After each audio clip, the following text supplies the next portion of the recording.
Hello, my fellow chatterers and book lovers, and anyone else who's popped in because you're curious about what this is or you have got a bit lost. Welcome, everyone. I'm Chatty. This is my channel, Chatty the Mad Chatter, and I'm going to be chatting away madly about my segmented study part 4, which is my magical readathon vlog broken up into little bits because I can only do one shot on this channel. We can't edit, so expect chaos. I can only have the power of pause to aid me, so cheers everyone. Clink, clink, clink. If you are not sure what the magical readathon is, it is a readathon created by G from Book Roast, where you go to a magical university, take classes, the classes are assigned to prompts, and you pass and get a calling. More information is in the description. I suggest going and checking them out because it's a lot of fun. So last time I spoke to you, PioLurs had just picked up the study of psionics and divination. I was doing an introduction into tarot, and for that I had to read a book with a symbol that came up on a random tarot card, and I chose the Star of Pentacles, and the pentacular star. I'm making up words now. Star with 5-pointed star, and it is here on the front cover of the Shadow Cabinet by Juno Dawson, which is the second book in Her Majesty's Royal Coven series. So I was incredibly excited to get to this book. I read this in 2 days. It's quite big. I'm not sure how I did it, but I couldn't stop reading. It was just so, it just pulled me in. It just pulled me in and didn't let me go. I loved Her Majesty's Royal Coven. It was amazing. I loved the themes that were explored in it. I had a great time with this book. I was already prepared that it wasn't kind of going to go down the story that I was kind of hoping for, because I spoke to the wonderful Willow from Books and Bowl, and she said that there are some themes that we both really enjoyed in the first book that are not as strong in this one and are not kind of taken up, but there is a lot of the characters that we enjoyed in this, and it was a fun time. So I had my expectations kind of where they were. I did have a wonderful time with this. I really, really enjoyed it. I cannot wait for the third book. I want to track Juno Dawson down, find out where if there's any book signings or any kind of publicity for when the third book comes out, because I want to be there. I want to take my books. I want a signed copy, and I want to tell her how much I love loving the series, and talk to her about the Spice Girls as well, because she likes the Spice Girls. I grew up with the Spice Girls, enjoyed the Spice Girls, and my main discrepancy is that Mel C needs more recognition for being an amazing Spice Girl. Anyway, that tangent aside, I will come back to it slightly, but I am going to do some vague explanation of what this book is and if I think you would enjoy it, and then I'm going to tell you all to go away, and I'm going to do more generic spoilers, sort of like mild spoilers, and then I'm possibly going to go into full-on spoilers. So this is a urban adult fantasy. In the first book, we hear about this group of 5 girls who were friends, and then we kind of we see them kind of about to go and be part of this witch's initiation ceremony, and then we kind of pick up with them years later. There's been a war. They're all in kind of different circumstances, have kind of lost touch, and they start to kind of make connections again. There's some sort of prophecy that kind of spells more doom. So they're trying to unpick kind of what's going on, and you're just kind of getting to know them, getting to know the world, getting to know some other characters that kind of crop up in here, and it explores a lot of kind of feminism and kind of people's different views of what feminism is and people's different ways of expressing what it is. This book also explores that, but kind of it takes a different facet of it, I would say, and kind of looks at that a bit more. It does reference back to the bits it explored previously, but it kind of, in this one, it kind of explores like the fear of the powerful woman, whereas the other one, it looked more of like intersectionality and how only a certain type of woman was presented, and by that I mean white, cis, het, middle class woman. So this one did focus more on kind of the certain men's fear of powerful women and the way they treat them. So a lot of this felt there was a lot of things in here that were harrowing. There were some harrowing things in the first one, but this kind of did take it to another level in people's kind of hatred of women in general. So some of that was very uncomfortable reading. There was there more death in this one? I think that the deaths we got to see were slightly more brutal. We did see demons in the first one. We see more demons in this one. We find out more kind of about the expanded world. We move kind of more out of Britain. And kind of we get more of kind of the history of the war that was kind of touched on in the first book. But I definitely say this is for people who enjoy a messy story. That's not usually me. Sometimes messiness makes me feel uncomfortable, but there are some fantasies where they have got really messy and I love it. So there is a lot of, and I think what helps is there is a lot of humour in it. There's a lot of humour. There's kind of like a blunt approach to talking about things. And that's when I vibe with it, when you know it's not, there's serious things discussed, but you don't have to take the whole thing seriously. And that's when I'm okay with messy. So this is very, very messy. There's certain moments when you're like, stuff is happening, shiteth is hitting the faneth, and it's kind of like, in terms of plot, you're like, that's not good, but you're kind of laughing hysterically because it's like a laugh or cry moment, and the book definitely kind of encourages you to laugh. So there's that kind of aspect to it. I don't think this is a book for someone that likes their protagonists to be thoroughly like good and pure. I think this is definitely a book series for people who don't mind muddied protagonists, flawed protagonists, grey characters, those sort of things. In terms of kind of like it's not as crazy as Chorus of Dragons, but kind of like that fast-paced and kind of muddying of characters feeling that you get in that, I would associate it with this one. So if that's kind of your vibe, I think you will enjoy it, but only if you also enjoy kind of like urban fantasy. It's very much contemporary setting with the kind of the witches overlay over the top.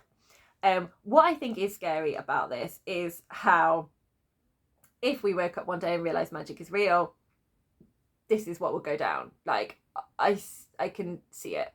Like, it wouldn't be pretty.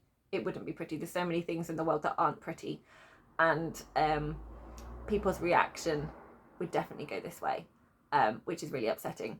And it just makes me feel very uncomfortable about just how many hate-fueled groups there are in our world, and it's really sad. And I really hope that more people continue to spread this empathy and compassion and lack of judgment and not fear of things that are different or outside of the normal status quo, because that's the only way we're going to move forward and get rid of all this hatred.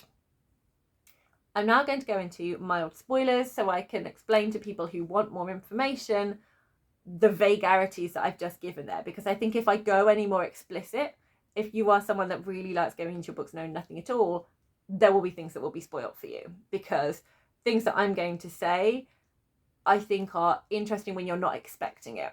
And I think if you're expecting it, it's going to take away the intrigue, I suppose. So if you like nothing, to like to know nothing, move on to when I pick my next book. It's all in the timestamps. I've made it simple for you. Off you toddle. So if you're still here and this is still rolling, I presume you're someone who doesn't mind a mild spoiler. So this is where I'm going to go more into themes and kind of the basic things that it explores. So in book one, if you want more of my thoughts, I have my spring equinox segmented study here, where you can look at my thoughts on book one, Her Majesty's Royal Coven.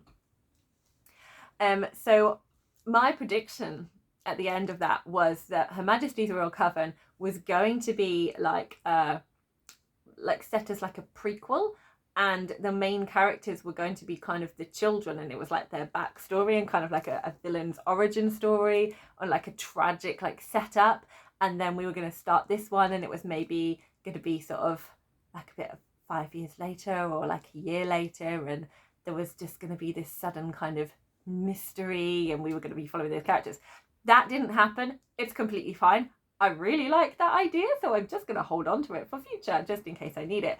But this picks up where we left off, like literally where we left off. So there's the last scene of Her Majesty's Royal Coven.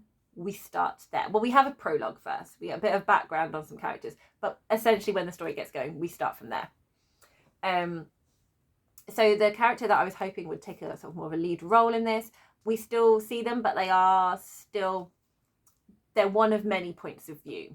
And I think this book does focus more on 3 of the older witches. So that's kind of what we're given.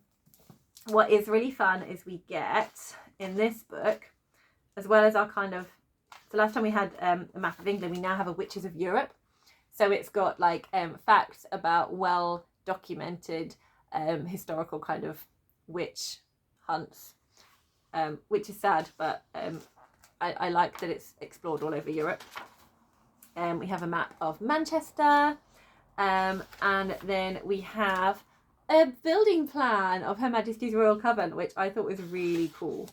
We get a little who's who, so you know who everyone is in case you've forgotten from the last time, which I think is always good. And so I found the map of the government building to be very interesting. So in the previous book, intersectionality was definitely explored in terms of witches who were Black, global majority, not white, that they kind of felt they weren't represented within Her Majesty's Royal Coven, and it was very much the kind of, because that's the history that we've constantly been given, because that's the society's norm, it was kind of like the white cis-het witch that we were shown continuously was sort of the brand of HMRC. Whereas one of our wonderful characters, Leonie, had created a breakaway group where it was specifically for the global majority witches that didn't feel represented, and kind of pushing more kind of like Black stories and other cultures, kind of stories of witches, and it had a lot of queer representation, and all of that was kind of encouraged. So you kind of had that. You also had one character that was trans. So you had the concept of how was this male able to have such strong magic. It had been seen before in kind of a out of control warlock.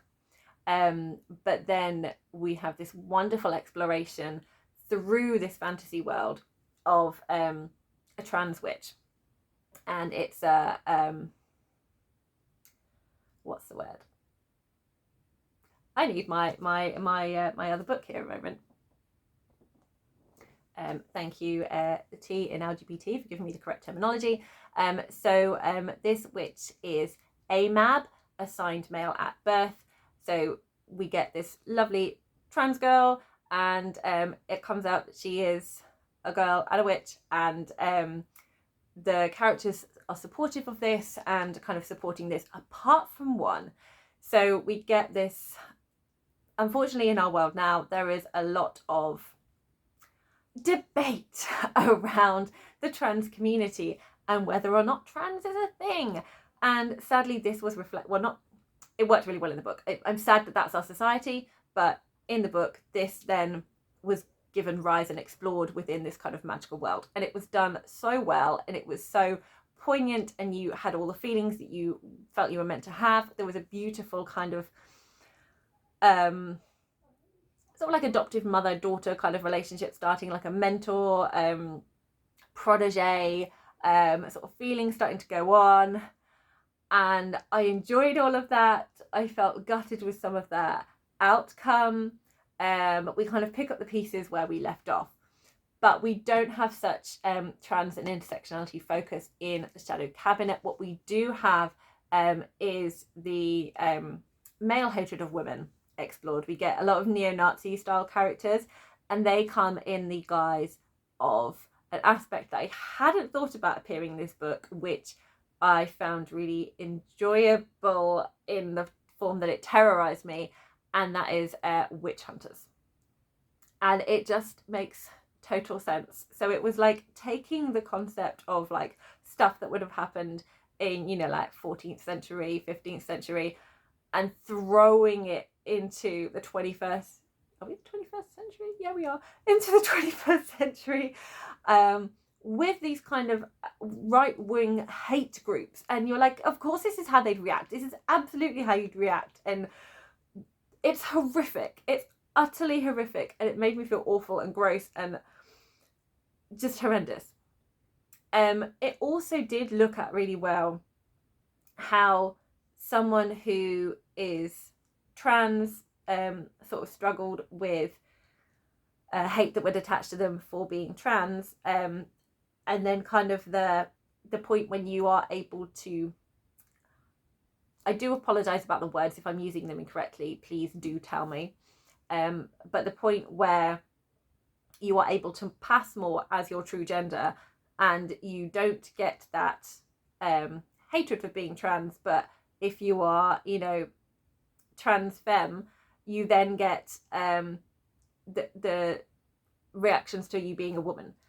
So you then get that kind of feeling in terms of like your safety. So it was really interesting how that was kind of reflected on through our character Theo. But it didn't focus too heavily on that. I want more Theo. I love Theo. I really wanted this to be like fully Theo's book. But I feel like I'm also terrified for Theo about where this is all going to go.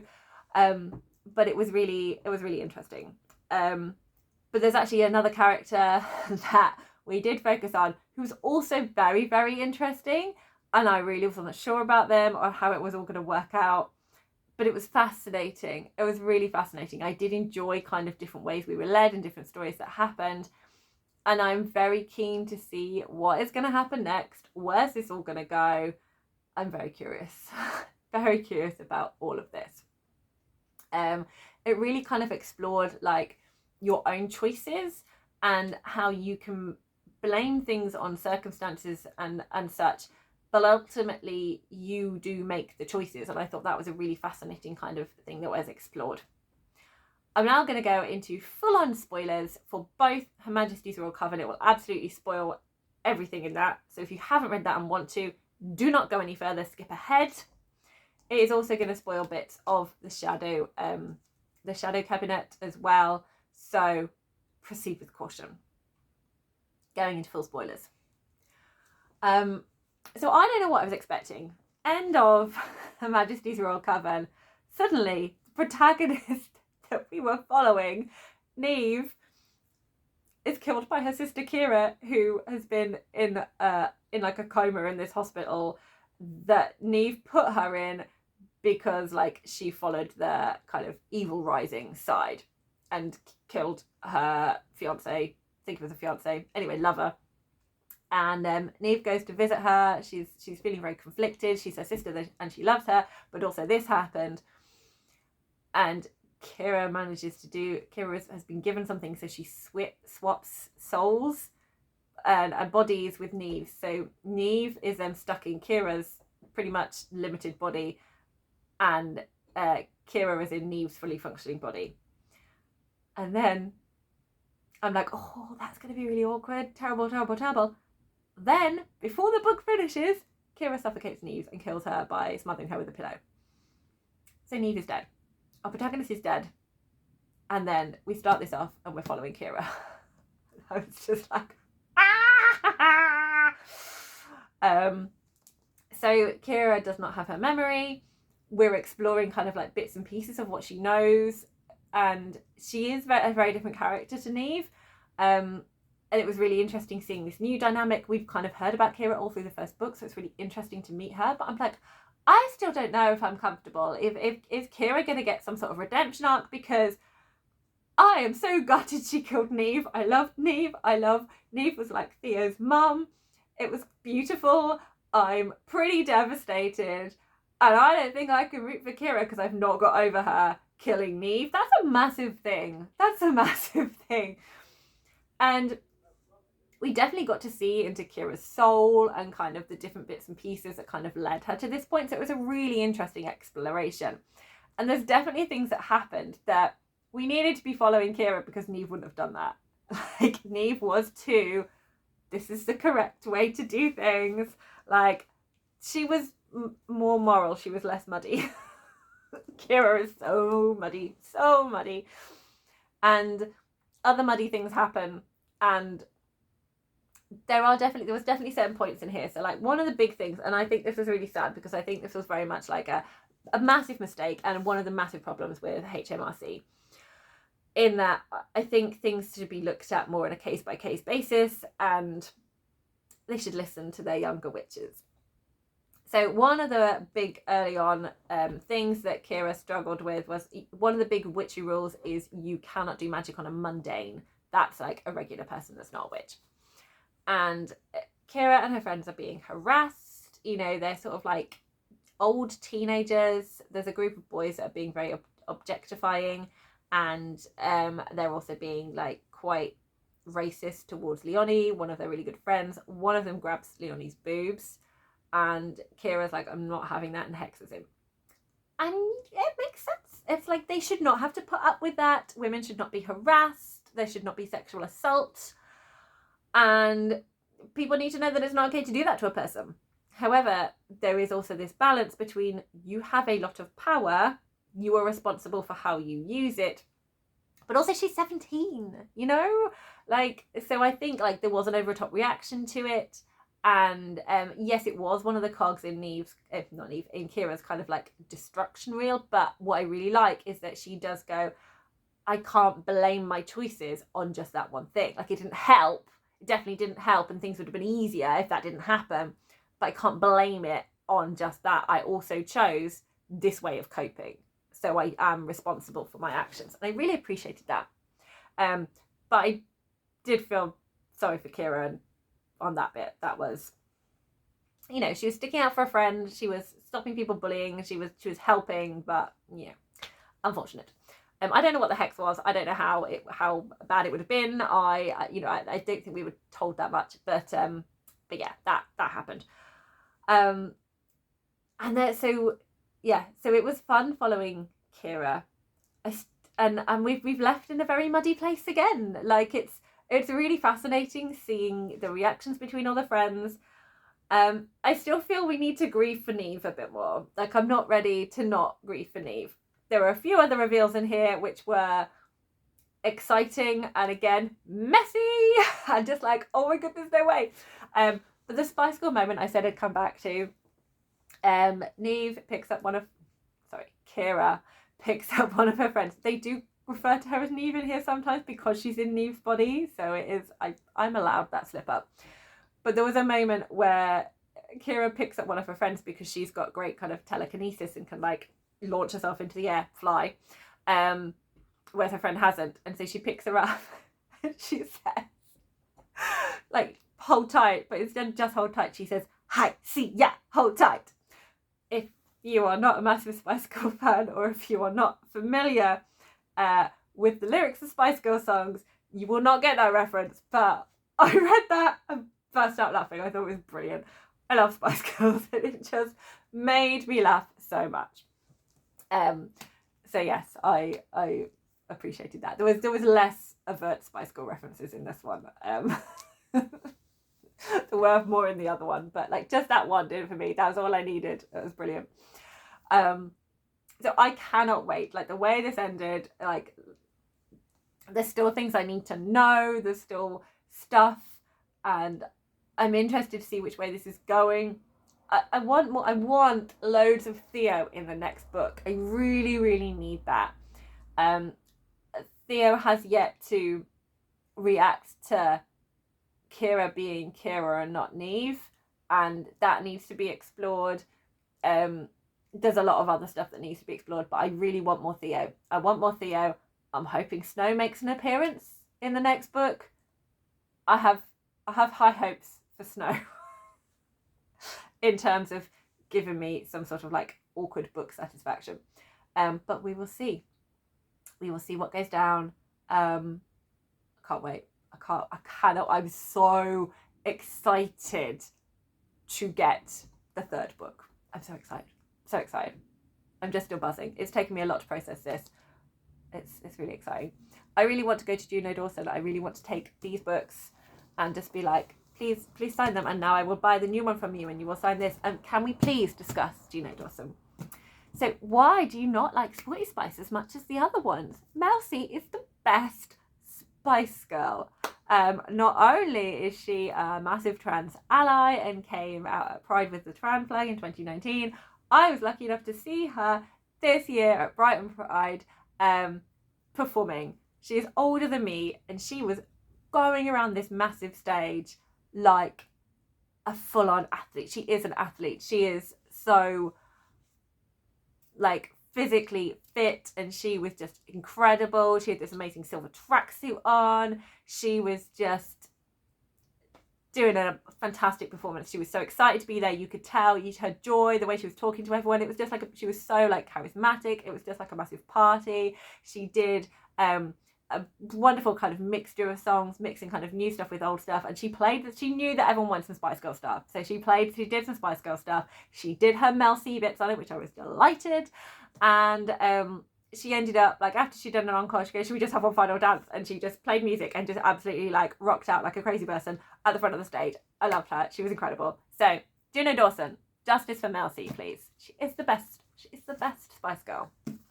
Anyway, Spice Girl aside, loved I did this. What is this? I do this movement a lot. I didn't really recognise it until I've just clocked myself in the camera doing that a lot. Weird.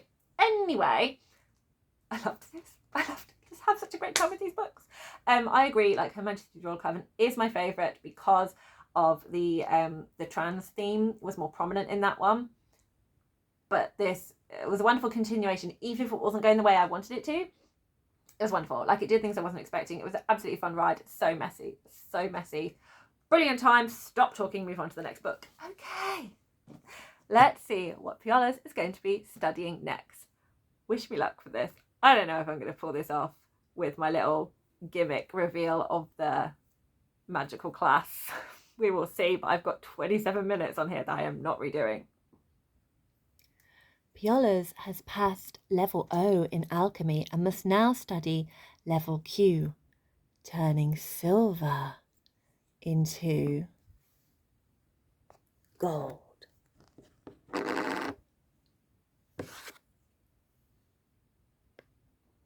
Yeah, that was nowhere near as impressive as I wanted it to be.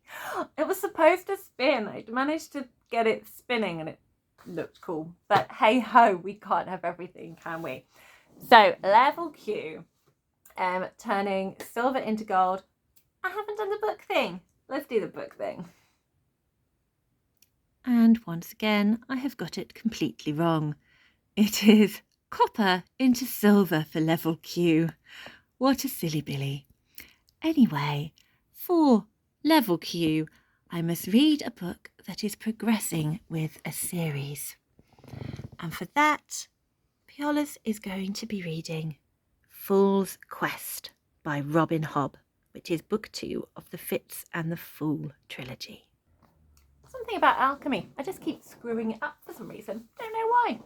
Anyway, it's level Q. It is copper into silver. I have a silver book. So we have the beautiful, beautiful Fool's Quest by Robin Hobb.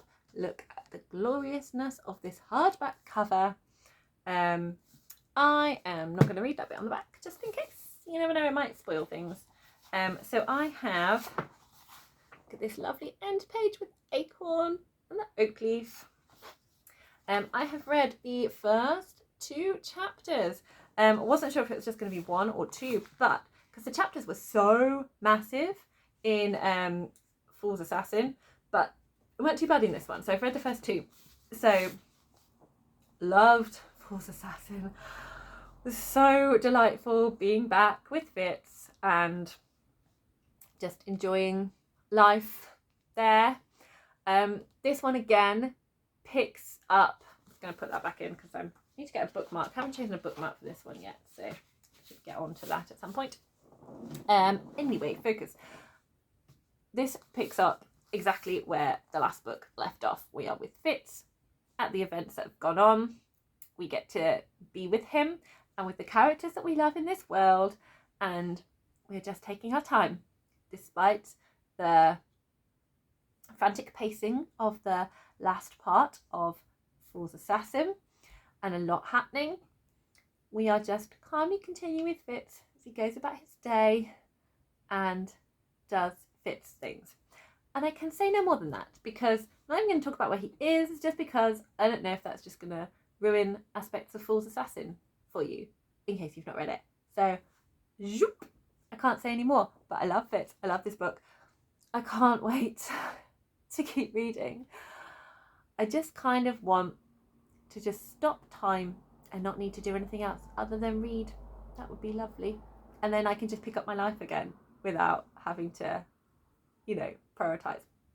But alas, not the case. Anyway, at some point I'm going to finish this. I think these are probably going to be the last videos that are going to be in August. I think I'm just going to be playing lots of catching up in September with the rest of my Magical Readathon books. But that's fine. It's not a problem. I'll just carry on. It's all good. Anyway, let me know if you're doing the Magical Readathon, how you have been faring this equinox. If you're not doing the Magical Readathon and you've been doing other readathons, tell me about those. Tell me about what you've been reading. Any thoughts on either of these books that I've mentioned? You know I love a chat. I will come and talk to you in the comments should you leave anything. But if you haven't got anything to say, just do a crow for Fool's Quest. Happy reading, everyone.